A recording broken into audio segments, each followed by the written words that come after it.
I'm writing this from a hotel as a warning to anyone that might be making a cross-country trip. We're driving from Seattle to Wisconsin, and last night we were in the middle of nowhere. The fact that Kimmy and I both have a lack of any proper sleep schedule meant that we decided to forego a hotel and just drive through the night. We were taken off the freeway due to a detour, and ended up on State Road 200, a long, straight road with high hills and mountains on either side. It was startlingly dark outside. The moon was only silver. We thought it was odd that there weren't many stars out. We hadn't seen another vehicle in at least 2 hours, and besides our eyes being relatively adjusted to the darkness, the only light we had was our car's headlights. We'd stop at what was without question the rapiest 24-hour gas station in the country, about 15 miles back, when all of a sudden we heard what sounded like a gunshot, followed by our front left tire wobbling off the rim. I pulled off to the side of the road and we both got out of the car. Me to change the tire and Kimmy to hold the flashlight on her phone for me. Out of habit, I turned the car off when we exited, and given that we were in the middle of nowhere, the only sounds surrounding us were cicadas and the trees swaying from the occasional gust of wind. That being the case, the sound of rustling coming from the hills that began a short distance to our left was quite apparent. Kimmy and I both looked across the street behind us, but the darkness only allowed us to see so far. We weren't afraid of anything paranormal or anything like that. Our worry stemmed from the prospect of animals. I went back to getting the tire off, but a few moments later, we heard it again. It sounded like it was off a little ways, so we turned back around and continued, picking up the pace. I had just taken the tire off, and the bolts were all collected in an empty McDonald's cup from earlier in our trip. I had turned to my side to grab the spare tire when we heard the sounds again, but this time we ignored them. And then, the brightest light either of us have ever seen flooded the entire area. It was absolutely blinding. We both let out a "what the fuck?" and shielded our eyes, trying to find the source of illumination. My eyes adjusted just enough to see at least 3 massive lamps that were spread across the hills. We were more confused than anything, because lights aren't really anything to be afraid of. I'm going to illustrate the following images as well as I can. Kimmy must have noticed them first, because she whispered, "What is that?" I squinted my eyes and just barely made out several figures descending the hills towards us. They were just silhouettes in the bright light, just vague shapes of people trudging through the tall grass, all spread out over maybe 25 yards. There was no house, no building, no structure from which the figures emerged, at least none that we could see. That's when we heard something from behind us. I quickly turned around and saw even more figures, though these ones I was able to get a look at. These figures weren't just silhouettes. They were fully visible in the sea of light, and it was infinitely more horrifying.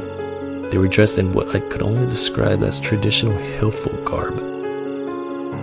Torn, filthy flannel, blue jean overalls, one stick thin, the next overweight. But it was their faces, or rather what they had over their faces, that truly made my heart sink to my stomach. They wore crudely made circular masks that I would guess were made from paper plates. The faces on the white surfaces were scribbled on, and each one looked to be expressing a different emotion.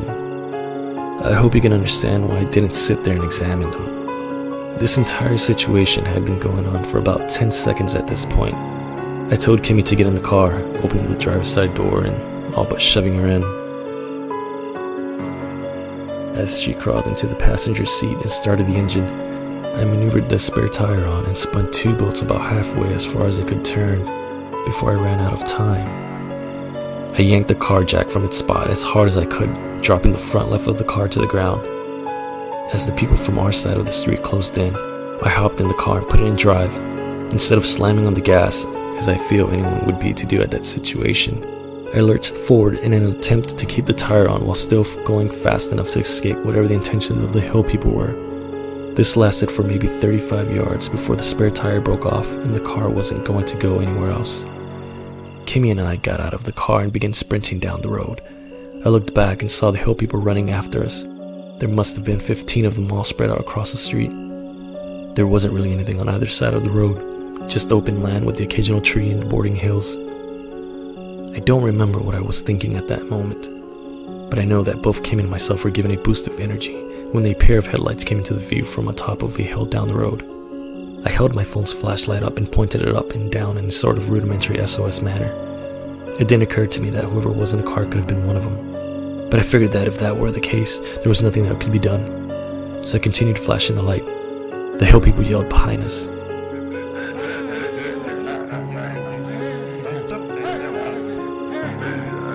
It was all incomprehensible, but it definitely sounded threatening. Then the approaching headlights flipped to their high beams. Kimmy and I started waving our arms wildly, hoping that this person would stop, or at the very least not run us over. We had about 20 yards between us and our pursuers when the car slowed to a stop. A man stuck his head out the window as we sprinted to him and yelled at us to get in. No doubt seeing the masked rednecks behind us, illuminated by his headlights. We both jumped into his backseat and he made a wide U-turn.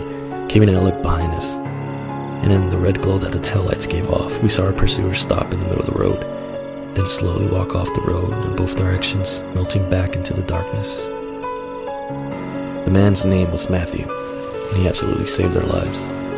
We called the police from the car, but didn't stop driving until we got to the next gas station, which was about an hour from where our tire had blown. It wasn't open, but it gave the police somewhere to meet us. They eventually arrived. We talked to them, told them where everything had happened, and after Kimmy's firm refusal to go back to the scene, they drove us to the nearest town and paid for a motel room for us. We're safe now. They have an officer parked right outside our room, so I doubt anything else exciting is going to happen, thus negating the need for an update. I just wanted to get this all down for everyone as a warning. Avoid State Road 200 through Montana at all costs.